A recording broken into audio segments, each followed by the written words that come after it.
Welcome to one more mini vlog. Today we are off on a short trip to Goa. ఇంకా we reached the airport. అక్కడ quick గా breakfast చేసేసుకొని and then boarded our flight.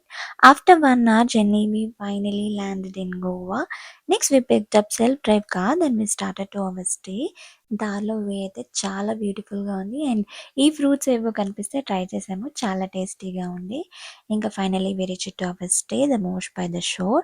ఇది వచ్చేసి పాలలం బీచ్లో ఉంది and stay was quite good. Then we went for the lunch. The Bella Cafe taste was so good, food and ambience రెండు క్రేజీగా ఉంది. అండ్ దెన్ అలా లంచ్ ఫినిష్ చేసేసుకున్న తర్వాత బీచ్లో చాలా టైం స్పెండ్ చేసాము.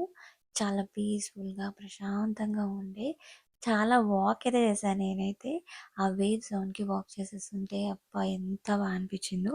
Then we went for the dinner. Casanova అనే రెస్టారెంట్కి అయితే వెళ్ళి ఫుడ్ ఫినిష్ చేసేసుకొని then we returned to our stay. This was my day one.